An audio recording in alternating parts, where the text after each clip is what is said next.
Alright, and here we are. Especially, hello, on looking at Node.js, right? This JavaScript runtime that allow us to write JavaScript code on the server. Thanks for that rundown. Uh, so, so uh, the last thing or the last model, the last section here from the GraphQL model.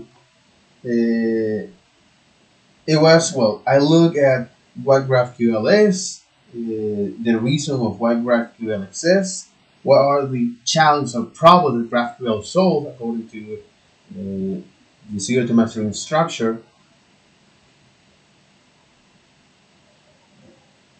what are the advantages of using GraphQL, sorry, such as no more overfetching or underfetching, and schemas, schemas and types, and speed up the development. The trade-off is that since this is not a RESTful, and which is an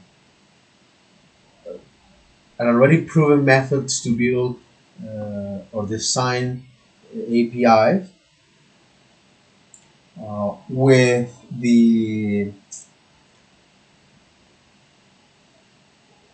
uh, the catching methods. For example, with RESTful, we already have proven methods that it works. But right now, this might be an advanced topic, and it's not that easy as doing the same on RESTful. And ultimately, this flexibility adds complexity because this is a new way of building and interacting with APIs. And also, I look at the graphical, this front end build, this browser based, this is because I want to make a composition here. Word composition. This browser tool, I think that's the name of that. This browser tool. So when I look at here, the browser. Yeah, here. Really? Really? Okay. Really? Browser built-in tool. Okay. That's the phrasal verb I want to do this. I want to do this. Okay. So I look at the graphical, which is a browser built-in tool for testing GraphQL queries. This is important. Okay. A browser. This first is the substantive, and then the phrasal verb. Okay. A browser built-in tool for testing GraphQL queries, where by default those graph or those queries fetch data, and then I look at the specifications, which was developed by Facebook in 2012, in some frame or some tools like Relay that allow you to use GraphQL in the React framework, and Apollo that allows you to build front-end and back-end GraphQL queries. So before dive deep into there, I look at how can we create from scratch a GraphQL server. And this is very educational, because even though that it reused a lot of the previous tools and concepts, so for example like Express, and the reason why we choose Express over any other tools, particularly for demo purpose, choosing Express because you have on the industry you have several other alternatives that provide you more full-fledged, that provide you more features or that comes with some battery includes. For example, like Nest, just to mention one. But Express is very good at routing, and that's one of the reasons why we choose this framework. So because we can create our server from scratch, and that is something that might take time and it is lengthy and verbose. Okay, with Express, by wrapping is some of the most lengthy and verbose use case. For example, defining route or the routing mechanism. So using GraphQL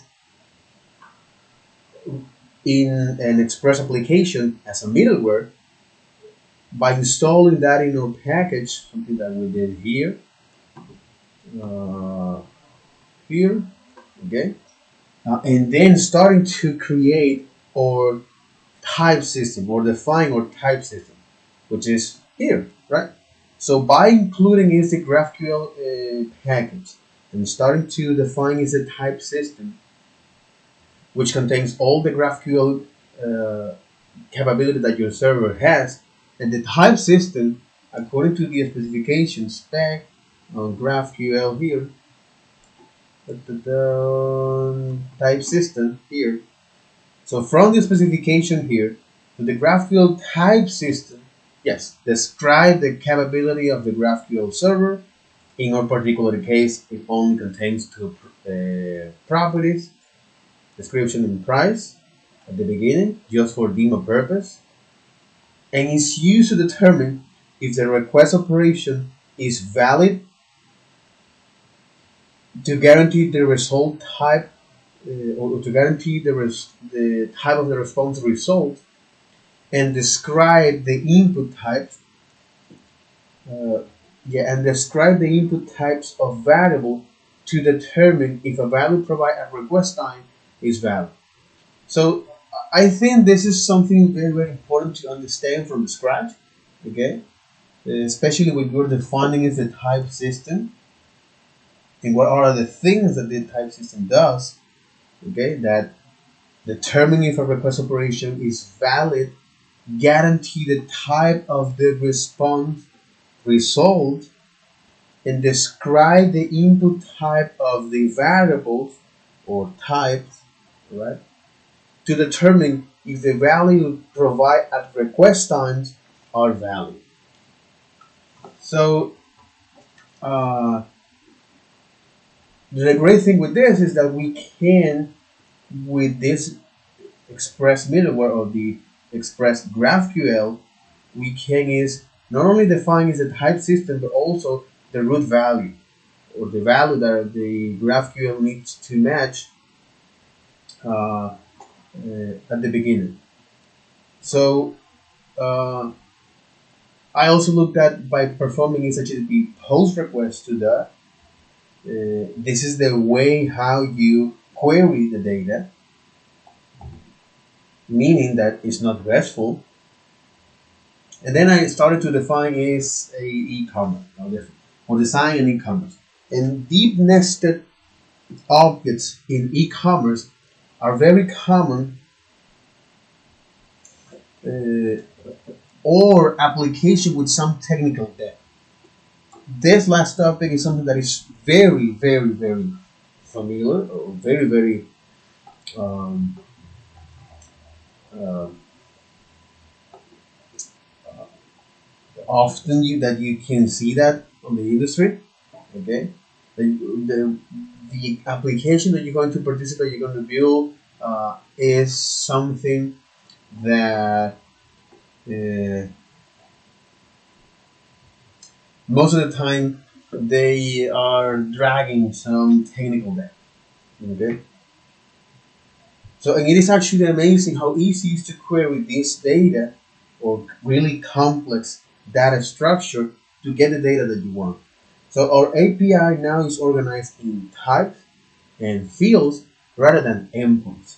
So if you want to scale your e-commerce or you want to scale your application, right, to look like a more realistic scenarios by asking a couple of questions like something that I add here in the README is that so after I create that type system, okay, how can we break down our schemas into single or multiple files here?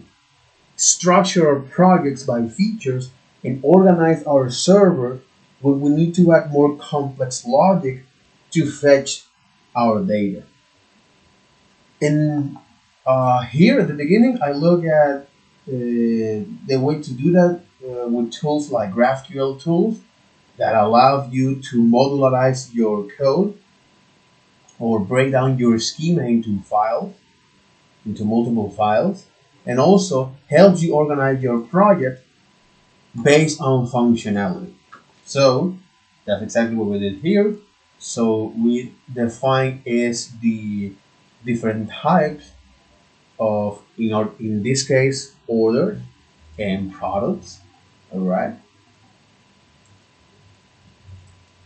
So what it's going to do in the server entry point, okay, is instead of using is the build schema for GraphQL, here we're using is the GraphQL tools that allow us to import functions as we need it. So in our case, we are importing is the schema, and by running this function, the executable schema, and passing is the types or the schema arrays here by fetching a GraphQL tools to load those files synchronously, meaning that you have to wait for the entire server, look out for all the folders, and concatenate the type system for you.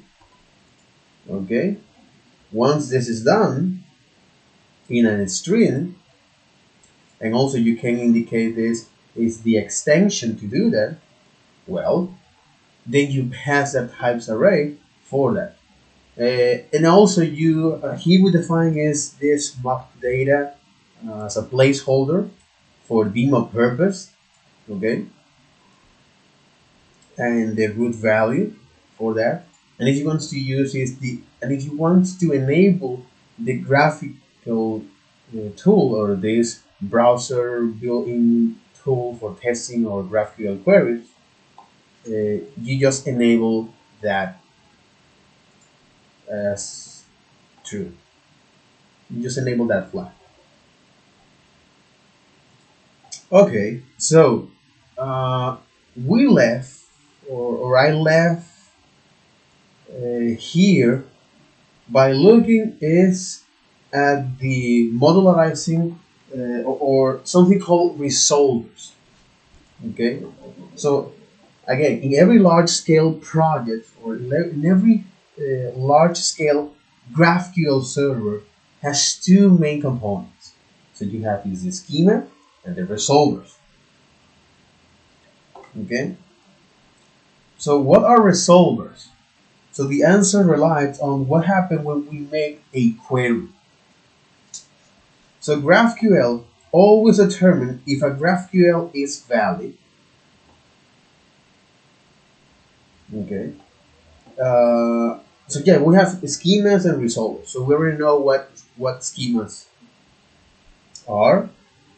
However, we don't know what are resolvers. So yeah, the answer relies on what happens when we make a query. So GraphQL always determines if a GraphQL is valid by looking at our schema. And again, if you remember here, GraphQL, the GraphQL type system is used to determine if a request operation is valid. Again, the type system is used to determine if a request operation is valid.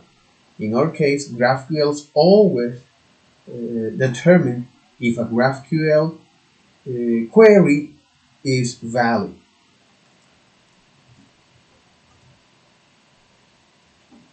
By looking at our schema and then it execute that query. So it look out the schema and then it execute that query. When executing that query, the value of each field is determined by a function called resolver. So after all, resolvers is a function that determines the value of a property when executing a query to the GraphQL type system. So that will be is the long answer. That'll be is the long answer. So when a field is provided in our query, okay, when a field is provided in our query, the corresponding resolver is called to provide the value of that field.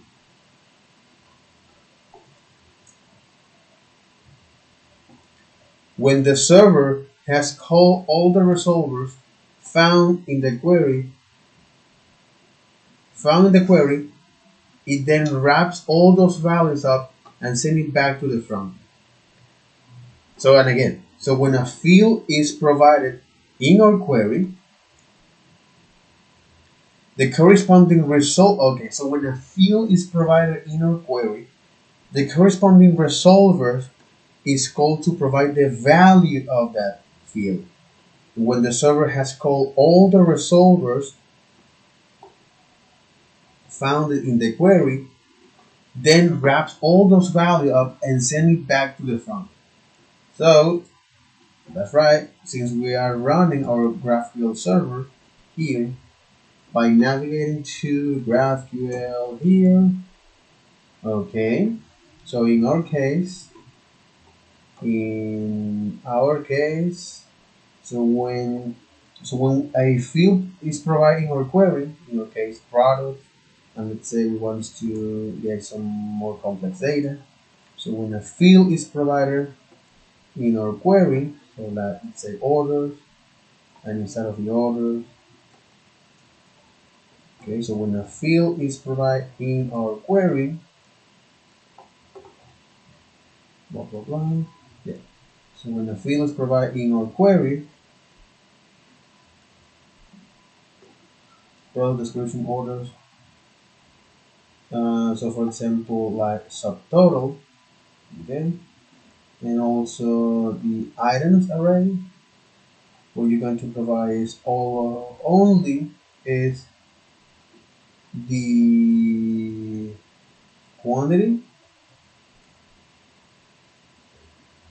and product, which inside of this I just want to get the ID from that, and then the price, what the hell, the ID, the price, and also the reviews, which is an array, a collection that I only want to get from this is the comment and rating, right? So as we described, okay, when we provide the fields in our query, okay, the corresponding resolver, so the corresponding resolver is called, providing the value of this. So when we describe a field to this, okay, so we provide, when a field is provided in our query, so what we define is a field in our query, the corresponding resolver is called, right? And so yeah, the corresponding resolver is called. So in our case, it's for product description, in order to total, in items quantity, and product the ID, the price, and reviews, comments, and rating, right? So when the server has called all the resolvers, when the server has called all the resolvers, or those functions that determine the value of a property, so when the server has called all the resolvers found in that query,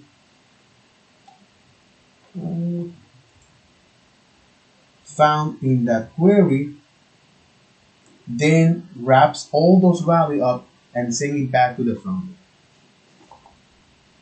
Then wrap all those values up and then send that to the front. In our case, we get is this data. That's what happened behind the scenes, you know. Okay, so behind the scenes, what's happening is that, so we already know what is a schema. This is where we define is a type system. So our API is organized now in types and fields rather than endpoints. That's one. That's one of them. And the other is the resolver. So their answer to that, what are resolvers, it lies in the how do we make query. So when a GraphQL or when you make a GraphQL query to a GraphQL server, which is here, okay. So GraphQL always determines if a GraphQL query is valid by looking at the schema and then execute that query. Okay, it validates the schema and then execute the query according to that, right? It validates if the request is valid by looking at the schema and then execute the query. And when executing the query, exactly, this is the thing here. And when executing the query, the value of the field is determined by a function called the resolver. So a resolver, when we define a property in our query, so when I define a property, or when I provide, so when a field is provided, when I provide a field in our query, the corresponding resolver gets called. And the server, okay, so the corresponding result gets called. And when the server, the corresponding result gets called to provide the value of that field.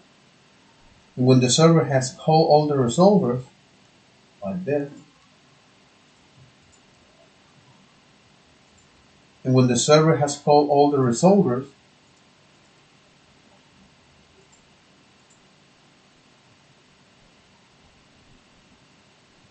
okay, and when the server has called all the resolvers, meaning that you define all of the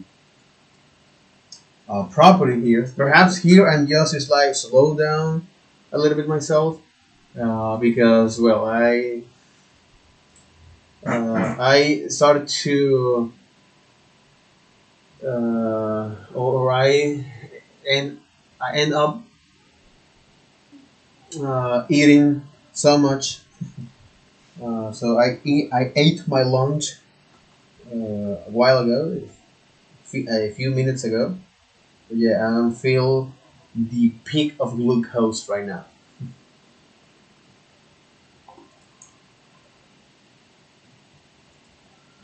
All right.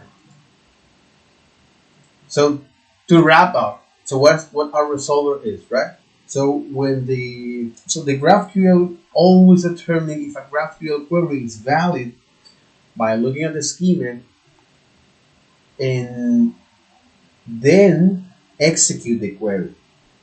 So when executing that, the value of the property is defined, or The value of that property is defined by a function called resolvers. So the resolver, when you define a property in the query, it calls the proper resolver. So when you define property in the GraphQL query, it calls a proper resolver.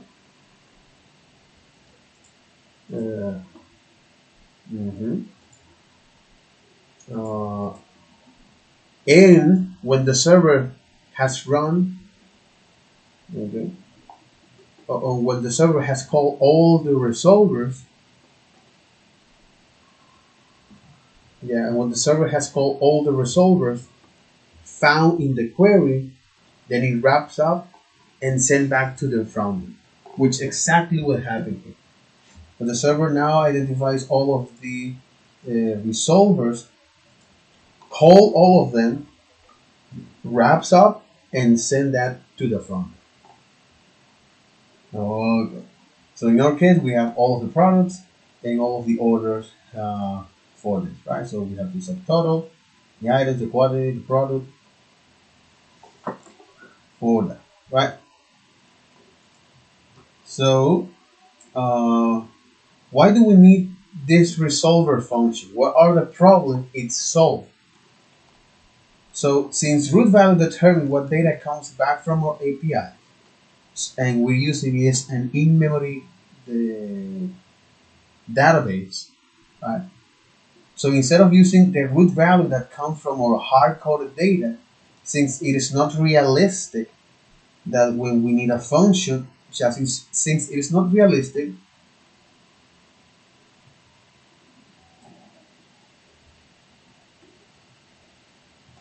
since it's not realistic,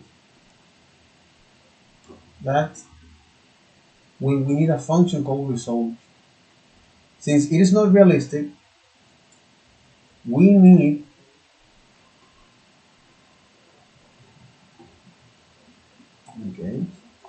since it is not realistic, we need a function called resolvers.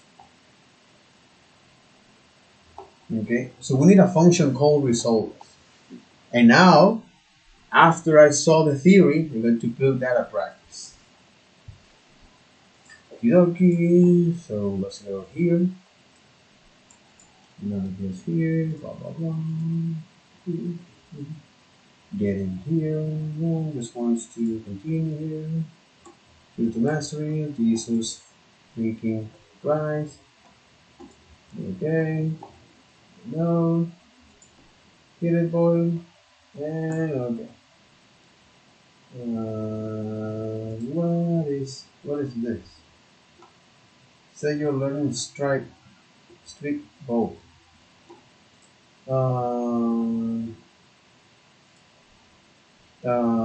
Yeah, okay. You want us to make this gamification of life. Yeah, okay.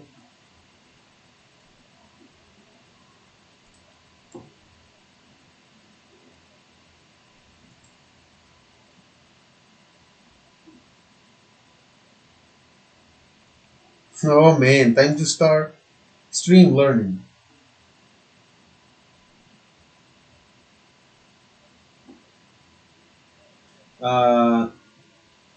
I already did that. I began that way back before all of this, you know. Hello! Alright, we've... Here we are. Okay. So with the resolvers. Oh. And make things a little bit... Okay. So the whole idea of looking at this is see the resolvers and put that. Do they solve? So far, in our GraphQL code, we've been using these root values to determine what data comes back from our API. But these root values point to our models that contain hard-coded data, like our orders model right here, which isn't very realistic when we need to do an API call, a database query, or some other logic to get the data for one of our fields, one of these fields from our GraphQL schema. Instead of using these hard-coded root values, we use functions that we call resolvers. GraphQL calls all the required resolvers. We fetch the data that we need in our resolver function, and the data gets sent back to our clients. To update our code to use resolvers, we can use our makeExecutable schema function, which, in addition to our type function, and the data gets sent back to our clients. To update our code to use resolvers, we can use... So this last section is something great because as I'm going to write down this because I can use this to tell a particular client or perhaps a senior developer if it wants to integrate GraphQL to a server, the way of how can we do that, right? Most of the time, we can do that slowly or progressive with a particular entry point, okay, or a collection, right? Perhaps a collection we barely use, and we can start pushing the boundaries on that, right? Root values, we use functions that we call resolvers. GraphQL calls all the required resolvers. We fetch root values. We use functions that we call resolvers. GraphQL calls all the required resolvers. So GraphQL call all the required resolvers. We fetch the data that we need in our resolver function. Okay.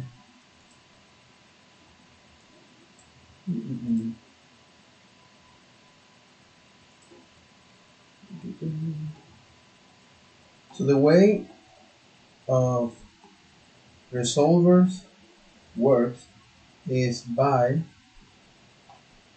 set that we call resolvers. Instead of using these hard-coded root values, we use functions that we call resolvers. GraphQL calls all the required So the way of using resolvers works by calling coded root values.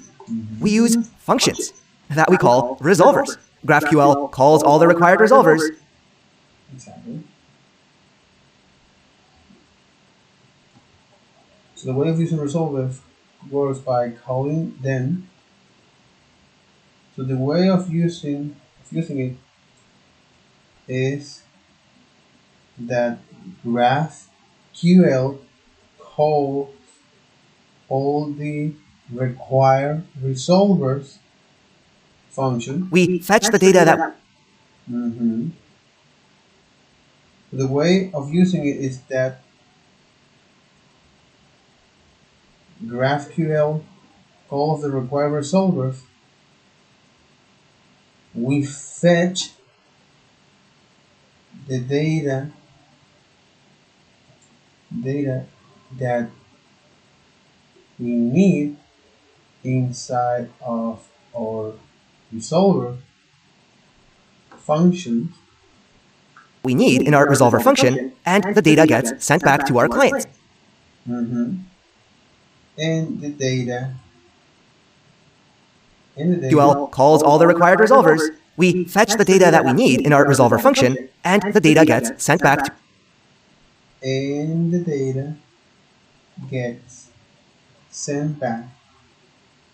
to our clients. To our client. Pretty straightforward. This is the way of using it, of using resolvers. So GraphQL call all the required resolvers. We fetch the data that we need inside of the resolvers, and the data gets sent back to our client. Pretty straightforward. Pretty straightforward, man. Pretty straightforward. To update our code to use resolvers, we can use our makeExecutable schema function, which, in addition to our type definitions, which contains our schemas, we can also pass in a resolvers property. This contains an object with all of our resolver functions. For our basic queries, where we're fetching some data from the server, we add our resolver functions under this query property, which includes functions that match all of the root values of our schema. So products, which contains some a query object. So here we define is the main object, the query, function will use this anonymous function syntax, and orders, which has its own resolver function. Exactly. So here is where we define is the product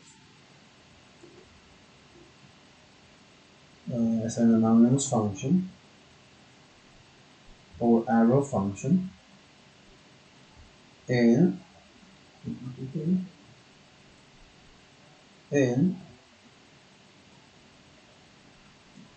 orders. Each of An order function as an anonymous function. these resolvers takes in some arguments with data that GraphQL makes available in case we need it. Okay. Each one of those functions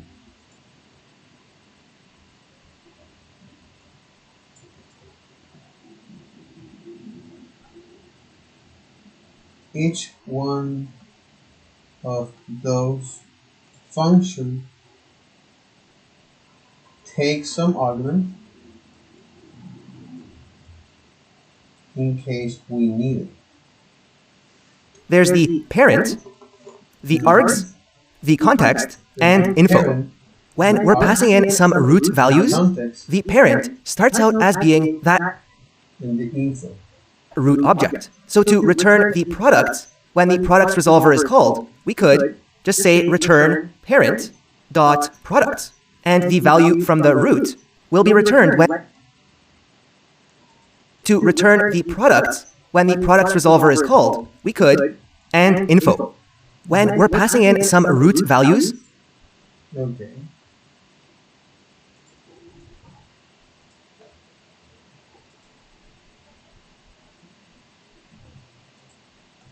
So when we are passing some root values, the parent starts out as being that root object. the parent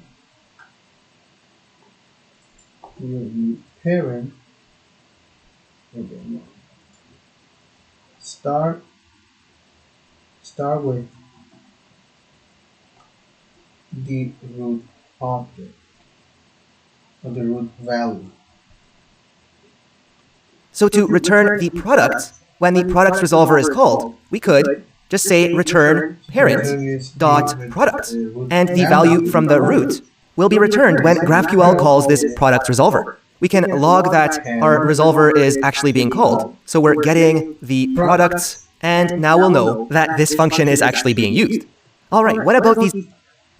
And here we make sure that this function is called right about when we send back the data. Other arguments? Well, args is used when we have parameterized queries. For example, when we want to filter our products based on some condition. We'll learn all about this in an upcoming video. Okay. For example, when we and now we'll know that this function is actually being used. All right, what about these other arguments? Well, args is used when we have parameterized queries. Okay. So args is being used when we have parameter. How do you spell that? Parameter parameterized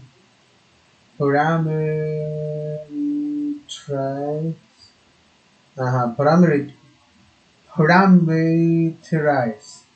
Holy fuck. Parameter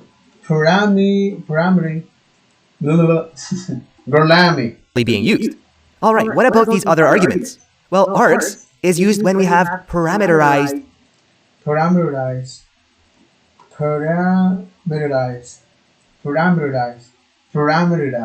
queries.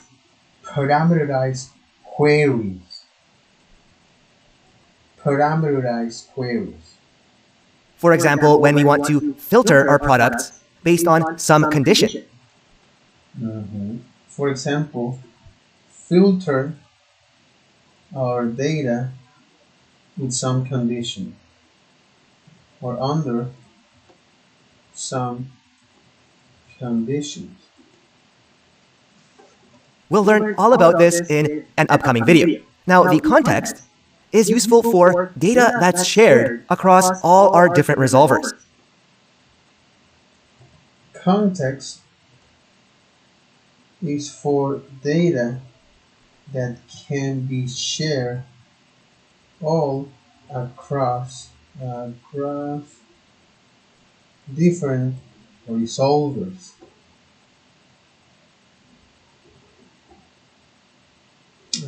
Different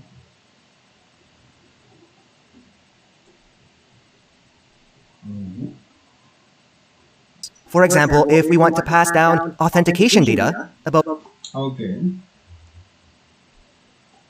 For example, if we want to pass authentication data which user is logged in to every one of our resolvers.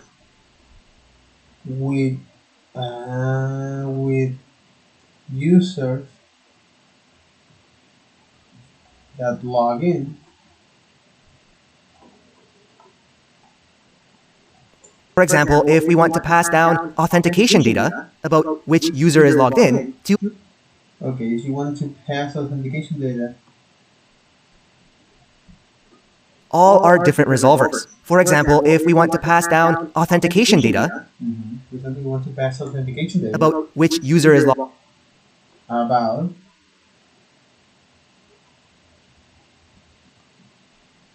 about which user in to every one of our which user log in resolvers. And in to all or to a group of info, all we want to resolvers. pass down authentication data about which user is logged in to every one of our resolvers.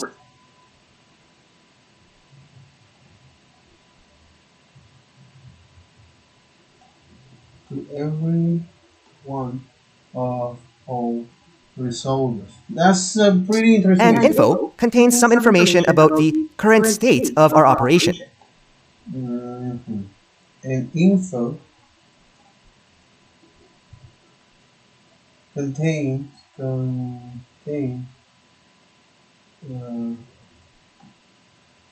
contains and info contains the current state To every one of our resolvers. And info contains some information about the and info contains some information about the state of our operation. current state of our operation. Because many of these arguments are only used in advanced cases, we'll often see them excluded from our resolvers.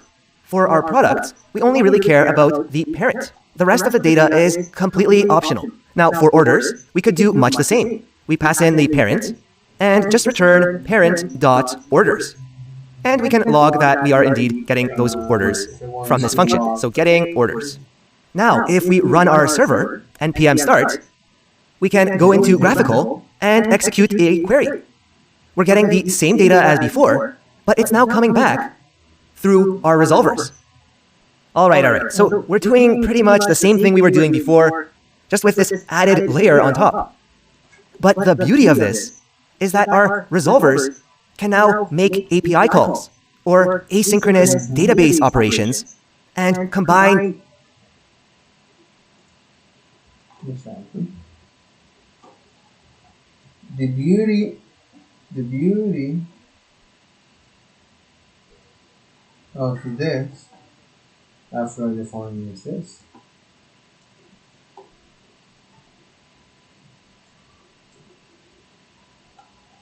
So the beauty of this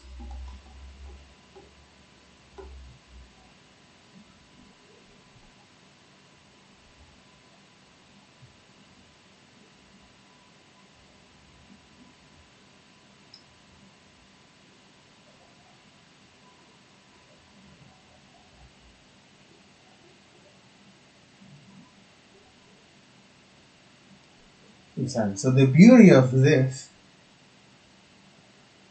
is that now we can make API call or async operation here. different data or filter it, and that calls. Or but the beauty of this is that our resolvers can now make API calls or asynchronous database operations and combine different data or filter it. And that's the data that GraphQL will send back to our users. Mm-hmm. And that is the data that our server will send back to our users, to the As client. a simple example, let's make our product resolver asynchronous.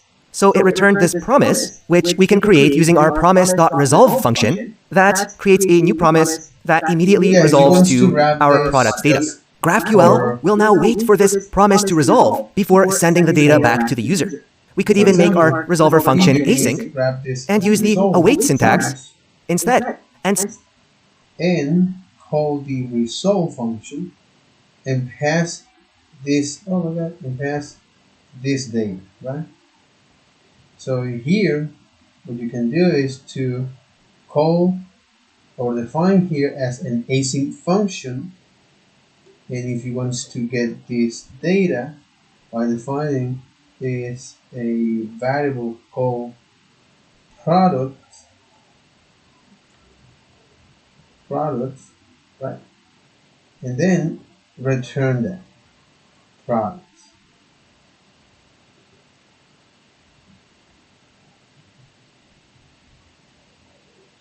Say that the value from this promise goes into a product's constant, which we then. And again, since this is an async operation, you have to wait for this before doing it.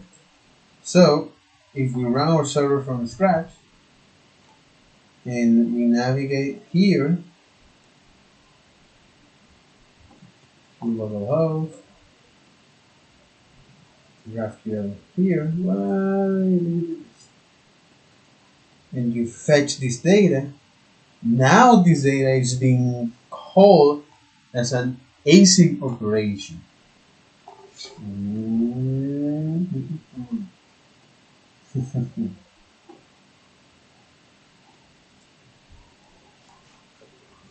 Okay, and here what you can do is get status,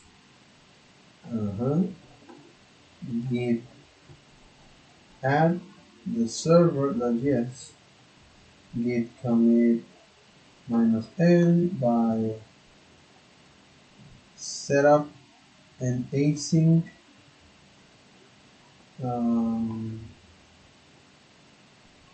resolver. Set up an async resolver.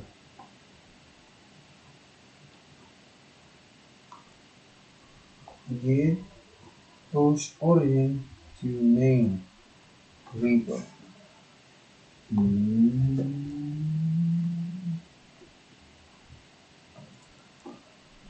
Okay, and with that, I'm gonna wrap up this video.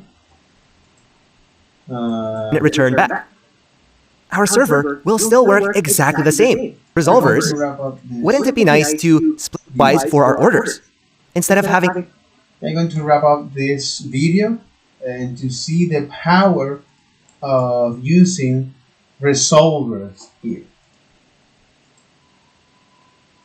And with that, well, take care. Bye-bye.